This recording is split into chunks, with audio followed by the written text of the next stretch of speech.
Thank you for calling the Words Are Hard podcast. Your show will start momentarily.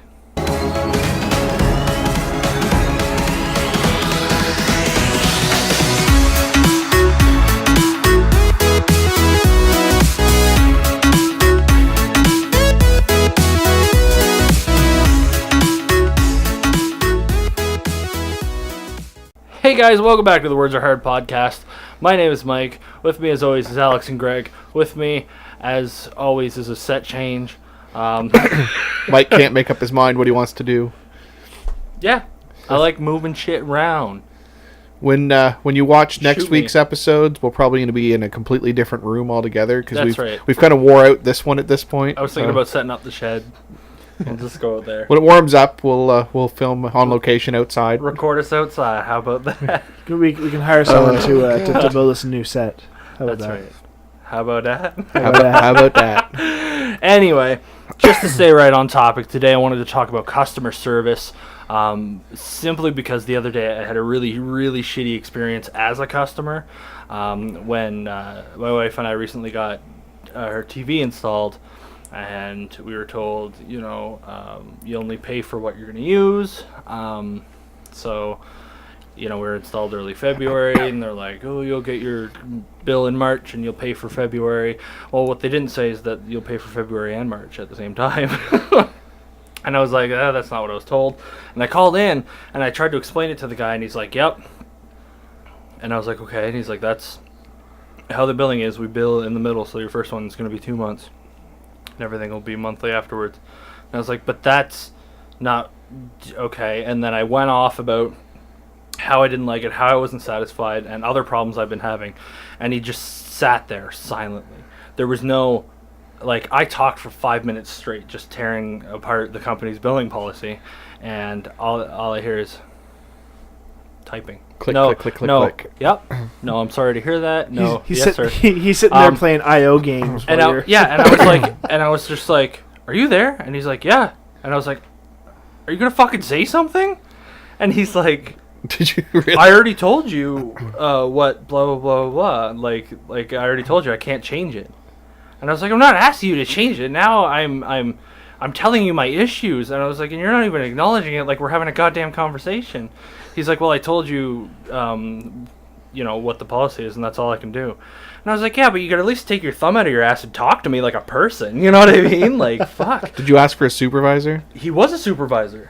Oh. I did ask for his supervisor. I said, do you have a manager or somebody I can leave feedback with? He's like, with, feedback. He's like, I told you what's going on, what we can do. So no feedback on you. I want to talk about you specifically. And he's like, why? And I was like, excuse me. And anyway, excuse me. Yeah. He eventually wore me down to the point that I was like, fuck this. And I hung up because when I get mad, I get shaky, I get anxiety, and I don't want to put myself through that. So I was like, you know what? Fuck it. You should just rip them apart on their Facebook page. They're pretty quick to respond then. They sent me a customer service thing later on in my email, and they're like, we saw you called, can you leave feedback? And I was just like, I marked everything 1 star, and I went to the comments. I was like, did you even fucking listen to this call? I hope this was recorded. But I mean, just be a person and reciprocate anything. You know what I mean? I was obviously pissed off. I'm a reasonable person. I know that there was nothing he can do about it in the end. No, he's not. After he explained it, I knew that there was nothing he can do, but I was upset about it, and I was just venting for a minute, and then I was going to end the conversation, but it wasn't a conversation. I was just talking at somebody. You're talking at a person. You're talking at the phone guy. That's pretty much it. Yeah. So not really much you can do there. And that pissed me off, because I was just like, all right, give me somebody. Be a person. Have you guys had a bad experience as a customer, though? I don't know about that, but I was just about to say that I think I literally have done that same thing to people. Yeah. But as a supervisor, not just letting them vent. But the difference is, in my situation, they didn't even give me a chance to give an It was just them going right off, so I just sat there. And I mean, I've had customers who were just screaming at me, and I just sat there just like, yeah, okay. Just when they pause, I'm like, okay. And just to acknowledge that, yes, I'm still here. Yes, I'm listening. Keep going. But when this guy just was totally silent. I was like, "Are you still there?" And he's like, "Yep." Yeah, I was like, "Well, I admit that I've done that on purpose to people before. Because I knew it would piss them off because I was mad that they were screaming at me at the top of their lungs for no apparent reason. I'm not saying what I did was right. I'm just saying. Just saying that you I did. don't know. I did it. I was upset about their billing policy.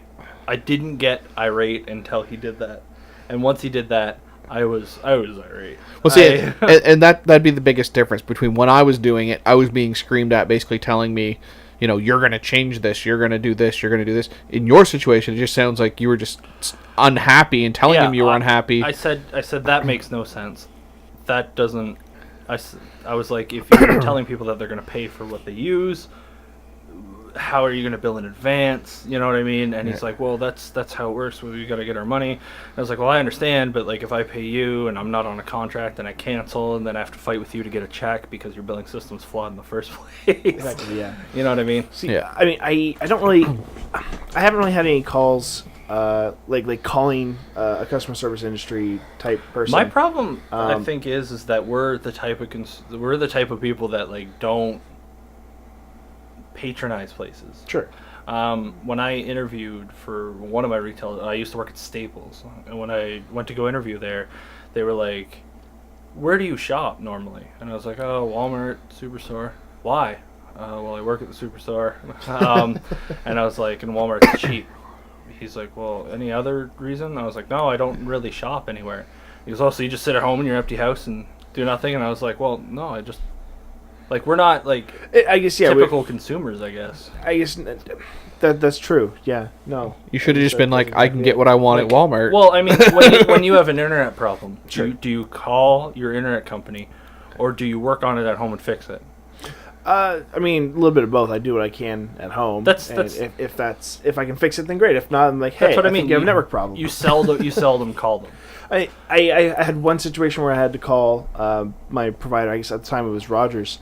It was great experience. I guess I'm like, hey, it looks like you triple billed me for the first month, and I was supposed to get the first month free, and Yeah. there wasn't supposed to be an activation fee, but I explicitly see it. And she's like, yeah, no, you're absolutely right. Let me get all that fixed for Wow, you. fuck me. It's here. I'm gonna give you not only this month, last month, Yeah. but I'm also gonna give you next month off as well. I'm like, oh, that's great. What she didn't know is that I was gonna cancel the month after because we were getting fiber in the building, and I was only planning on having it for 3 months anyway. So I think I effectively ended up paying $17 for 3 months of internet.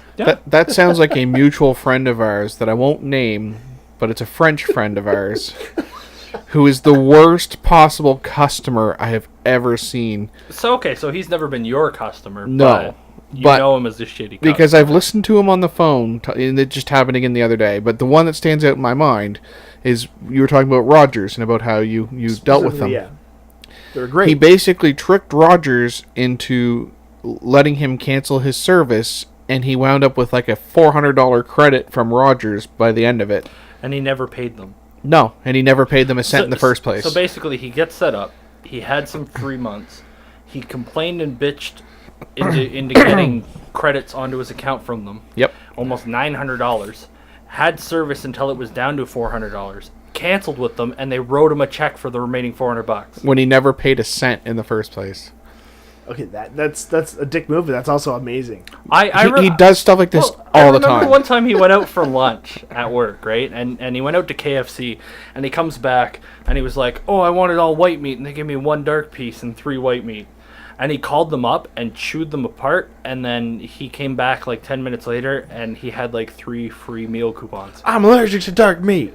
Yeah, and I was It's like... not even that. He just No, doesn't like dark meat. And maybe I'm just easy to please. Maybe, call me a doormat if you want, but I don't go through my life burning bridges and pissing people off. Yeah, sure, it's fucking KFC, and Yeah. chances are the person, the hungover teenager frying my chicken is not going to make a difference in my life down the road. No. But at least, if the apocalypse happened and I was hanging off a cliff or something, he's going to help me up because he's like, I remember you. I fucked up your order and you didn't scream me out and destroy Yeah. things. So You know his what I mean? latest escapade was that his phone company that he's with had some kind of an offer that if you sign up for a certain package, you get a free tablet.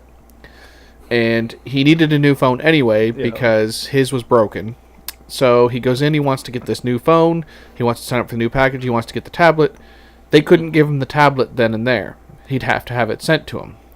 That wasn't good enough, so he throws a fit, calls in. By the end of it, he has his phone, he has his tablet. I'm pretty sure he got a credit out of it at the same time, just because he didn't want to wait for the tablet. That's You know what? When I was like working at Staples or something, and it was like, we have to order that in, and they were like, oh, that's too inconvenient. I want a discount on the price, and I was like, well, you haven't bought it yet. You're not even a customer at this point.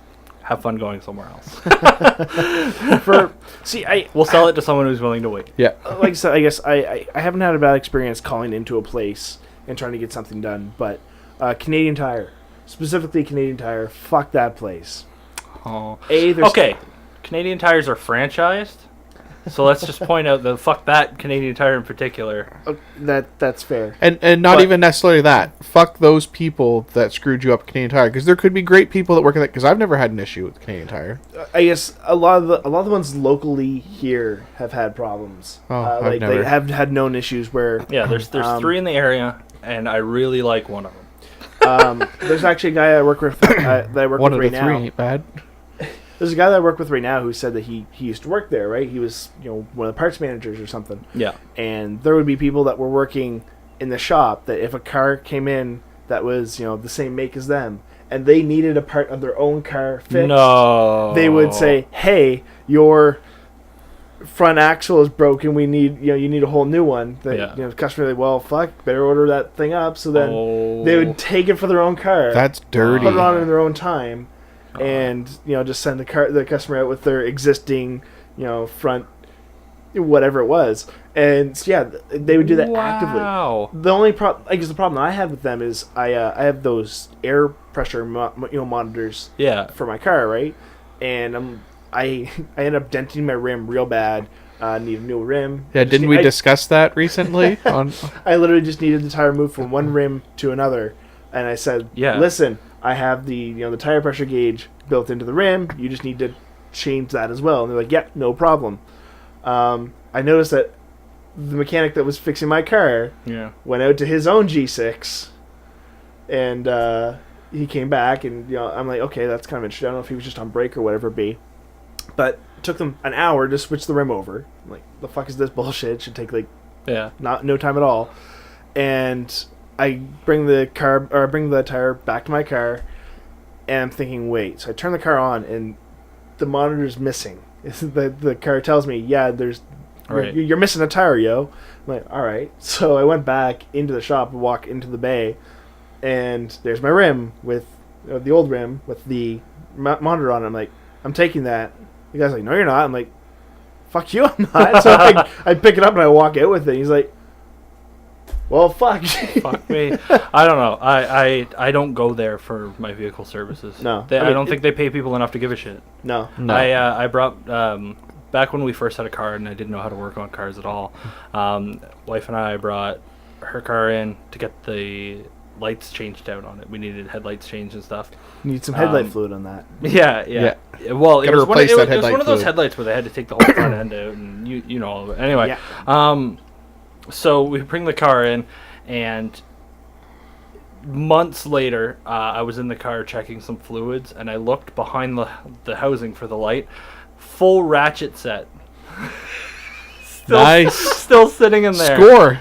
Yeah, I still have it. It's a great set. It's fucking great. It was brand new. It looks like they pulled it off the shelf just to do the work. Maybe That's someone's kinda trying to funny. do you a favor. They're like, Yeah. this guy looks like he could use a ratchet Trying to set. smuggle things out of there. I'd prefer it if they left, like, if they were smuggling drugs out on the car or something. Exactly, yeah. Yeah. Would've Wait, been worth a was little this bit more. Canadian Tire? Yeah. Yeah, if they like rolled up a bunch of Canadian Tire money and shoved it up there. Counterfeit See, Canadian Tire money. For me, because I work I still work in the customer service industry to a point. Injury. Even though the customers that I speak to are a very specific clientele. I don't react to people like who I'm speaking with, because I know I've been chewed out before. In the call center that I've worked in, I've had 3 total customers that have shaken me, and that I've actually been angry at and wanted to freak out at. And that's just the way it is. I worked in the same call center. You did? I had a customer who didn't shake me so much as she disappointed me in being a person from the same country as this. So this woman calls in. She's on her satellite internet, and it's not working. And she is so drunk, I can hear her blacking out on the phone. Like, straight up. Her name, I'm not going to say. It's probably for the best. Yeah, I have to give it some sort of a name, though. Call her Kelly. No, her name was Deborah. I'm not giving her last name. That's all I'm saying. Deborah Bush.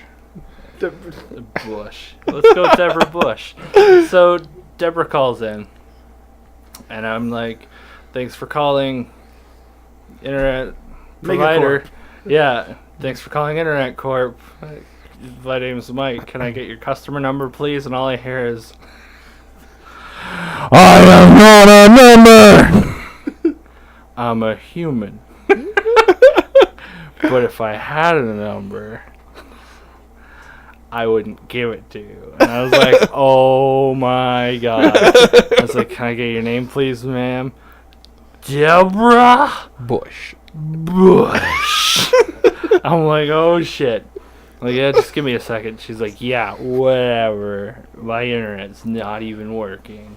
And I was just like, all right, well, let's start taking a look. And I was like, oh, looks like it's online. It's not. And I was like, well, we're gonna have to do a verification to make sure it's you on your account. Federal privacy law. Yeah, and she had a passcode. And I'll change that as well. Let's say her passcode was Tiger, and you were allowed to give a hint. So hint would have been something like big cat, right? So I'm sitting here and I'm just like, all right, do you have your password? She's like, I don't know my fucking password. And I was just like, Deborah, like, there's a hint on here. It's this big cat. Just like, I don't care about cats. And I was like, no. And in my head, I'm going to say Tiger. Just say fucking Tiger. Please, Deborah, Tiger. And she's just like, I have a Mac. Because I don't give a shit. I'm like Steve Jobs. And I'm like, Deborah, please. Just work with me here. I'm not the type of person who takes offense to anything, so somebody can call in and they can be like, fuck you, fuck everything, you're a dick, you're an asshole and stuff, and I'll just take it. But there has to be a point where I'm like, all right, if I let you abuse me this much, you're going to think that you can abuse somebody else this much. So I do have to kind of draw the line somewhere. Yeah. And I was like, Deborah, we got to watch the language, we can't, got to keep this professional. And she's like, I don't give a shit. And she's like smashing things in the background. Like she is like angrily drunk. Anyway, so I eventually have to hang up on her. And then all I hear from the most argumentative customer service representative in our call center. I remember this. From across the center. I was working with Alexa and I was sitting there. I'm pretty sure I was working that night. Supervising. Yep. And you were just sitting there doing your thing, and nothing as usual. And all we hear from the other side is, "Excuse me, ma'am, Deborah, yep. Deborah," and she stands up and she's like, "Who was talking to Deborah? Who was talking to this woman?" And she fought with her for fucking 45 minutes. There's something very specific. Are you gonna get to it? Couldn't get her to say Tiger. Couldn't get her to say Tiger. No. But are you gonna get to the very specific point of what the problem was? No, of what she got called. No. Do you remember that? No. I don't remember this. So, I guess I'll jump to the very end of the call. What did Deborah call her? Okay, go. So, Deborah called her the agent stood up and said, she just called me a stupid bitch cunt. Oh, right. She just called me a stupid bitch cunt. There's nothing funnier than 1 o'clock in the morning when you're sitting in a quiet-ass call center, super silent, wondering what kind of a call you're going to get next, and somebody stands up to announce out loud that they were called a stupid bitch cunt. I'm pretty sure she wanted a supervisor that night, too, because I was the only one there. I couldn't take the call. So we had to set it for a callback. That's right. Anyway, I found out down the road before I left that job, I found out what the problem was with her internet. She put the modem between her mattress and box spring so she could plug her laptop, her MacBook, directly into it so that she could have faster internet. And the modem was, Overheating. That picture is infamous. yeah, it was melting. That's set as my background on my computer right now Is at it? work. That's Deborah's. I didn't know that. That was Deborah's. It's infamous. It's And almost- it's funny because to this day, like it's imprinted in my mind. I know her last name. I know what kind of internet she was on. I know her password, and I know the general area that she lived because I had to repeat all of that information in my head so many times to try to get her to say "fucking Tiger." Only it wasn't Tiger. No, I know exactly what it was. I'm having a hard time not saying. But it gets to a point where you try not to be sassy with them, but at the same point you're like, Well, she was so drunk that I had to start talking to her like a child. I'm like, Deborah, we have to. I was like, we have to quiet down a bit. We got to take it in. We got to keep it professional. Yeah. I was like, all you have to do is tell me your password. Say big cat. did you have your nap today? Deborah, put the cookie down. Yeah. Say big It's cat. nap time. We'll move on. And even at that point, I was like, after she had hung up, I was like poking around in her modem, seeing if I could fix something, because I'd prefer if I could fix it and she just wouldn't call back, makes sense, yeah. or if she would just drink herself to death already. Oh, jeez. Love you, Deborah. I don't know. Oh, Lessons learned. that you have a very dark path that you're going down. Customer service agents are people too. Don't call them stupid bitch cunts. That's right. Lessons learned. Customer service people aren't robots. And Alex learned that you can't even pay for a good rim job these days. Hey guys, thanks for watching that episode of the Words Are Hard podcast. Why don't you leave your customer satisfaction survey in the comments below. You can leave a like if you liked the video. You can leave a dislike if you disliked it. We'd prefer it if you didn't. Go ahead and share the video with your friends if you think they would like it. If you have any customer service horror stories, whether you're the customer or not, be sure to leave those lying around as well. We have all kinds of social media you can find in the description. You can follow us on Facebook, Twitter, and Instagram. We have some shirts down there that you can pick up. Some shirts with our faces on it. We don't see a cent of that profit, but we'd love to see you guys repping some of the Words Are Hard. If you want to watch one of our previous episodes, you can click here between Greg and I. And if you want to subscribe to the channel, we'd greatly appreciate it. You can click the channel icon between these two over here. Thanks for watching.